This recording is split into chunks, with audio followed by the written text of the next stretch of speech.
Hey guys, now I'm going to tell you how to start. ठीक है.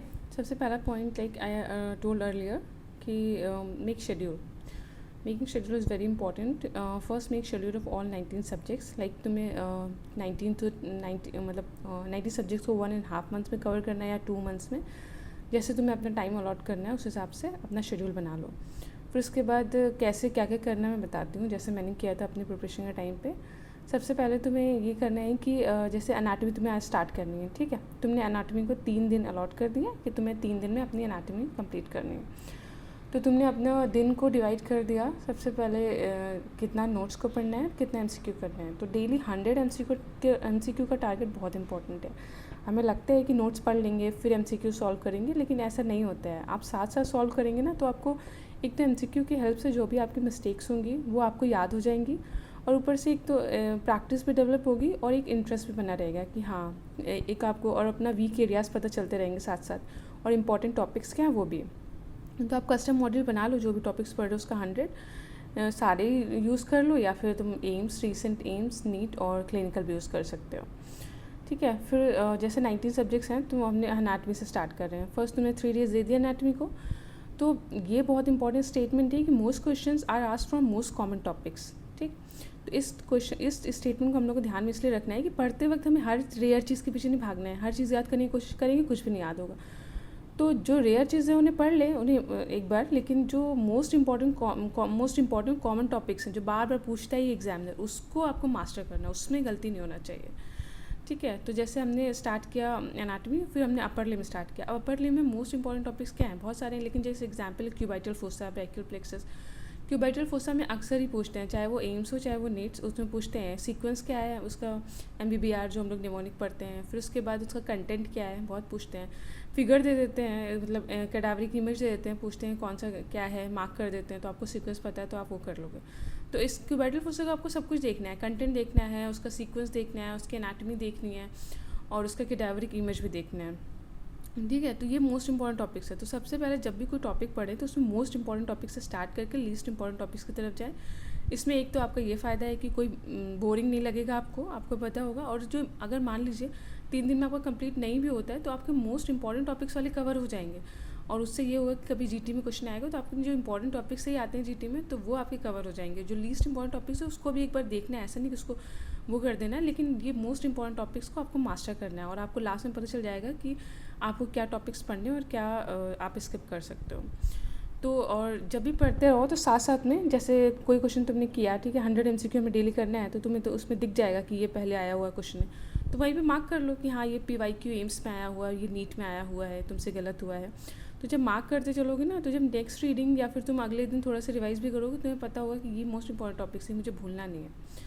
ठीक. तुमने एक दिन अपर लिम जो भी था तुमने पढ़ा, उसको अपर लिम पढ़ा, लोअर लिम जितना भी तुमसे हो पाया एक दिन में तुमने पढ़ा.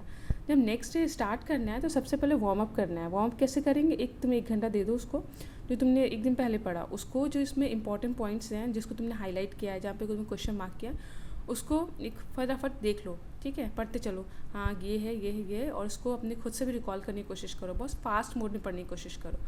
फिर उसके बाद अपना जो उस दिन का शेड्यूल है उसको स्टार्ट कर लो. उस दिन का शेड्यूल जो है तुम अपना पूरा पढ़ लो.